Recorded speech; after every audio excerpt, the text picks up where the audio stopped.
আসসালামু আলাইকুম, কেমন আছেন আপনারা সবাই? আশা করি যে যেখান থেকে আমার এই ভিডিওটি দেখছেন সবাই ভালো আছেন আল্লাহর রহমতে। তো আজকে আমি আপনাদের সাথে শেয়ার করব চিকেন কোফতা কারি রেসিপি করে। আশা করি আমার এই রেসিপির ভিডিওটি আপনাদের কাছে ভালো লাগবে, তো শেষ পর্যন্ত আপনারা দেখার চেষ্টা করবেন। তো এখানে আমি নিয়েছি কাজু বাদাম, পেস্তা বাদাম, তো এগুলোকে আমি বেটে নেব। আর এইখানে আছে আধা কেজি পরিমাণে মুরগির কিমা, 2 চামচ আদা বাটা, 1 চামচ রসুন বাটা। আর এইখানে আছে আধা কাপ পরিমাণে পেঁয়াজ বাটা, একটি তেজপাতা, আর 8 থেকে 9টি আছে লং, আর 1 চামচ পরিমাণে আছে গোলমরিচ, 1 টুকরো জয়ত্রী, আর 4-5টি আছে সাদা এলাচ। আর এইখানে আমি নিয়েছি পুদিনা পাতা কুচি, ধনিয়া পাতা কুচি, মরিচ গুঁড়ো আছে 1 চামচ, হলুদের গুঁড়ো সামান্য পরিমাণে, জিরার গুঁড়ো আছে আধা চামচ, ধনিয়ার গুঁড়ো আছে আধা চামচ। আর নিয়েছি আমি বেসন 2 টেবিল চামচ পরিমাণে, পেঁয়াজ কুচি আছে 1 কাপ, আর এখানে আছে 1 বাটির মতো পাউরুটি গুঁড়ো করে রাখা।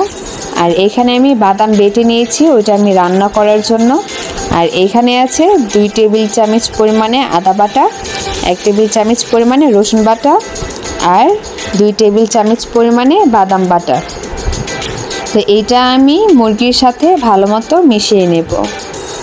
তো এই সবগুলো উপকরণ আমি আপনাদেরকে দেখিয়ে দিলাম। তো এখন চলুন আমি মুরগির মাংসটাকে কিভাবে মাখাচ্ছি সেটা শেয়ার করব। আর তার আগে এখানে আমি বেসনটাকে ভেজে নিচ্ছি। তো এইখানে আমি 2 টেবিল চামচ বেসন ব্যবহার করেছি। তো এটা আপনারা চাইলে ভেজে নিতে পারেন, ভেজে নিলে আমার মনে হয় ভালো হয়। তো এটা আপনাদের ইচ্ছে মতো। তো এখানে আমি বেসনটাকে ভালো মতো ভেজে নিলাম, দেখতেই পাচ্ছেন কালারটা কিন্তু অনেকটাই চেঞ্জ হয়ে গেছে। তো এখন এটাকে আমি নামিয়ে ফেলবো। তো এখন আমি কড়াইটাকে ভালো মতো পরিষ্কার করে এখন আবারও বসিয়ে দিলাম। এখন আমি পরিমাণ মতো তেল দিয়ে দিলাম। আর আমি যে 1 বাটি পেঁয়াজ কেটে রেখেছি সেই পেঁয়াজটাকে আমি বেরেস্তা করে নেব। তো আমি পেঁয়াজটাকে ভালো মতো ভেজে নেব।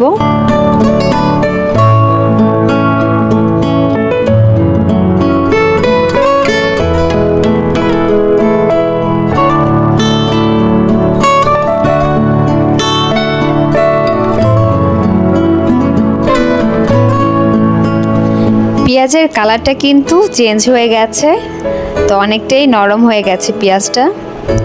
তো আমি ভালো মতো নেড়ে চেড়ে পেঁয়াজটাকে ভেজে নিচ্ছি।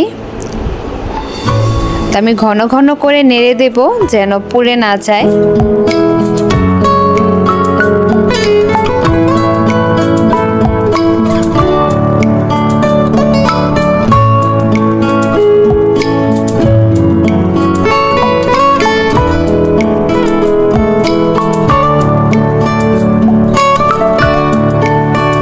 আমার পেঁয়াজ ভাজা কিন্তু হয়ে গেছে, দেখতে পাচ্ছেন কালারটা কিন্তু অনেকটাই চেঞ্জ হয়ে গেছে।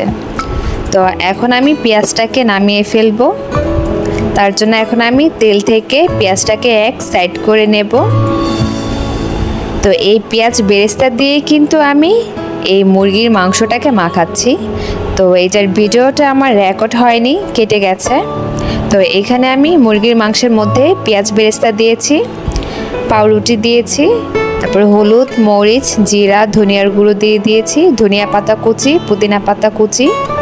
এরপর আমি দিয়ে দিলাম আদা, রসুন আর বাদাম বাটা, এগুলো দিয়ে আর পরিমাণ মতো আমি লবণ দিয়েছি স্বাদ মতো। এখন আমি ভালো মতো মাখিয়ে নিচ্ছি। তো এই সবগুলো উপকরণ দিয়ে এখন আমি ভালো মতো মিশিয়ে নেব। তো আপনাদের যদি হাত দিয়ে মেশাতে অসুবিধা হয় তাহলে কিন্তু চাইলে ব্লেন্ডারের মধ্যে দিয়েও আপনারা ভালো মতো মিশিয়ে নিতে পারেন। তো আমি কিছুটা মাখানোর পরে এখানে আমি একটা ডিম দিয়ে দিলাম। তো ডিমটা দেওয়ার পরে এখন আমি আবারও ভালো মতো মিশিয়ে নিচ্ছি। তো অনেকেই আছে পাউরুটিটাকে কিন্তু পানির মধ্যে ভিজে এরপরে এই মুরগির সাথে মিশিয়ে নেয়। তো দেখা যায় পাউরুটিটা ভেজানোর কারণে এই ডোটা কিন্তু অনেকটা নরম হয়ে যায় কোফতার। তো আপনারা চাইলে এইভাবে শুকনাটাও ব্যবহার করতে পারেন, শুকনাটা ব্যবহার করলেই আমার মনে হয় ভালো হয়। তো আপনারাও দেখা যায় এভাবে ট্রাই করে দেখতে পারেন। তো আমি যেভাবে রান্না করি আমি সেইভাবে আপনাদেরকে বলার চেষ্টা করি, আশা করি আপনাদের উপকারে আসবে। তো এখানে কিন্তু আমার সবগুলো কোপ্তা বানানো হয়ে গেছে। তো অনেক ভাইয়া বা আপুরা আছে যারা আরও সুন্দরভাবে পারফেক্টভাবে রান্না করতে পারে।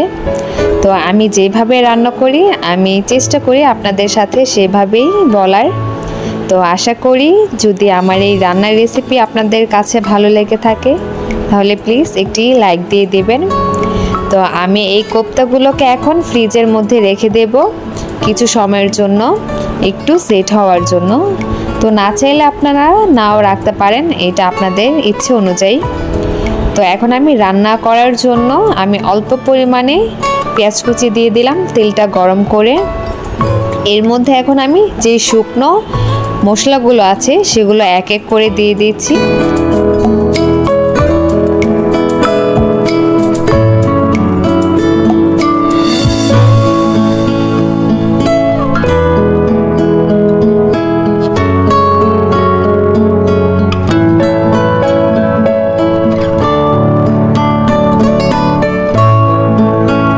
আমি সবগুলো মশলা দেওয়ার পরে কিছু সময় ধরে একটু ভেজে নিয়েছি। এই মশলা থেকে যখন ফ্লেভারটা বের হয়েছে আর পেঁয়াজের কালারটা হালকা একটু চেঞ্জ হয়ে গেছে তখন আমি এর মধ্যে দিয়ে দিলাম আদা বাটা আর রসুন বাটা। তো আদা আর রসুন বাটাটাকে আমি হালকা একটু তেলের মধ্যে ভেজে নেব যেন এটার যে আলাদা ফ্লেভার সেটা যেন চলে যায়। তো যখন আমার হালকা ভাজা হয়ে গেছে তখন আমি এর মধ্যে দিয়ে দিলাম পেঁয়াজ বাটা। তো আমি পেঁয়াজ বাটা দিয়ে ভালো মতো একটু কষিয়ে নেব। তো আমি তেলের মধ্যে একটু ভেজে নিচ্ছি যেন পেঁয়াজের এক্সট্রা যে পানি সেটা যেন শুকিয়ে যায়। তো এখানে আমি দিয়ে দিলাম স্বাদ মতো লবণ। তো এখন আমি আবারও একটু নেড়েচেড়ে মিশিয়ে নিলাম। তো যখন আমার ভাজা অনেকটাই হয়ে গেছে তখন আমি এর মধ্যে দিয়ে দিলাম হলুদ গুঁড়ো, সামান্য পরিমাণে হলুদ গুঁড়ো ব্যবহার করেছি 4 ভাগের 1 ভাগ। এরপর আমি দিয়ে দিলাম মরিচ গুঁড়ো 2 চামচ পরিমাণে, জিরার গুঁড়ো আধা চামচ, ধনিয়ার গুঁড়ো আধা চামচ। এখন এইগুলো দেওয়ার পরে আমি ভালো মতো একটু মিশিয়ে নিচ্ছি। তো আমি এই মশলার সাথে ভালো মতো একটু কষিয়ে নেব। তো আমি সামান্য পরিমাণে পানি দিয়ে দিলাম যেন পুড়ে না যায়।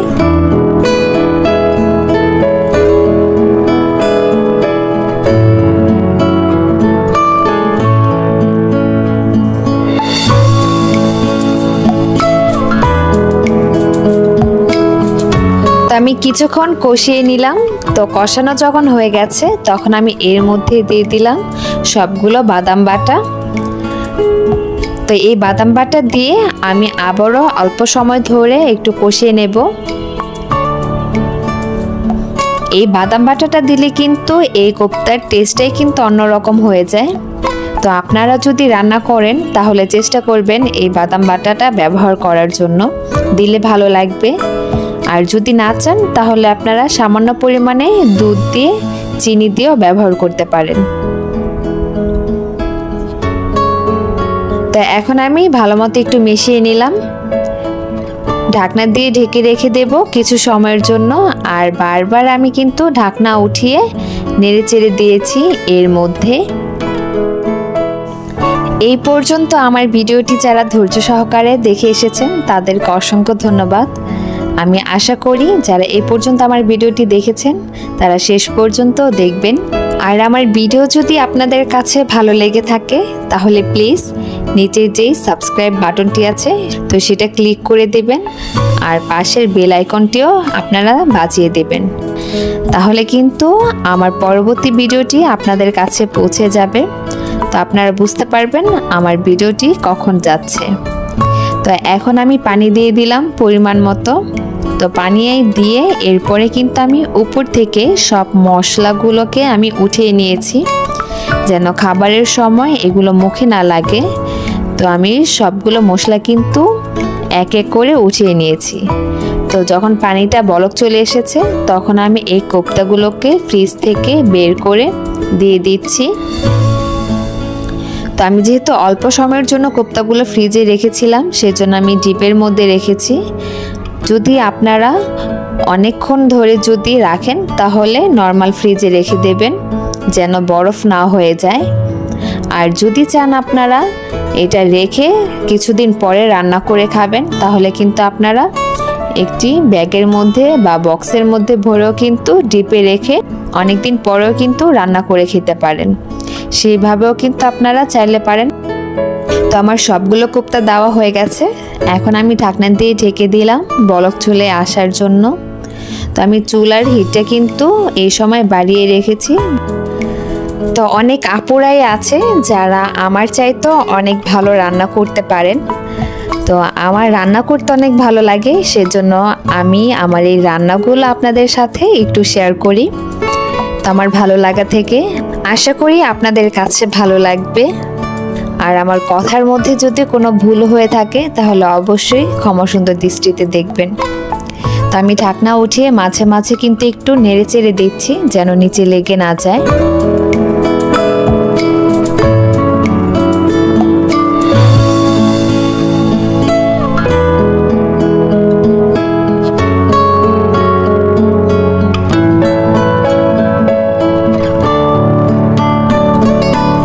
এখন আমি এইখানে কাঁচা মরিচ দিয়ে দিয়েছি, মাঝখান দিয়ে আমি একটু হালকা ভেঙে দিয়েছি যেন এটার ভিতরের যে ফ্লেভারটা আছে সেটা বের হতে পারে।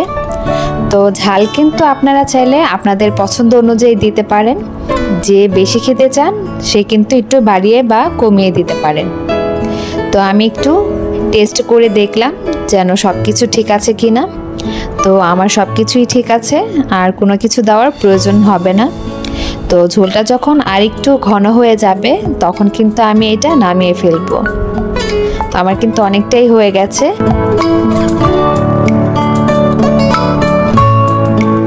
এখন আমি পরিমাণ মতো ঘি দিয়ে দিলাম। তো এখানে আমার 2 চামচের মতো হবে। তো আপনারা চাইলে আপনাদের প্রয়োজন অনুযায়ী দিতে পারেন। তো দেওয়ার পরে এখন আমি একটু হালকা একটু নেড়ে চেড়ে মিশিয়ে দিলাম। এখন ঢাকনা দিয়ে ঢেকে রেখে দেব কিছু সময়ের জন্য। তো আমি চুলার ওপরেই কিন্তু ঢাকনা দিয়ে ঢেকে রেখে দেব। আর নামানোর আগে আমি 1 চামচ পরিমাণে টালা গরম মশলার গুঁড়ো দিয়ে দিলাম। এটা দিলে কিন্তু অন্যরকম একটা ফ্লেভার পাওয়া যায়। তো আপনারাও চাইলে দিতে পারেন। তো এখন আমি ঢাকনা দিয়ে ঢেকে রেখে দিয়েছি কিছু সময়ের জন্য। তো চলে আসলাম কিছুক্ষণ পর। তো দেখতে পাচ্ছেন উপরে কিন্তু তেলটা ভেসে গেছে। তো আমার এই কোপ্তার রেসিপি আশা করি আপনাদের কাছে অনেক ভালো লাগবে। আর খেতেও কিন্তু আলহামদুলিল্লাহ অনেক মজা ছিল।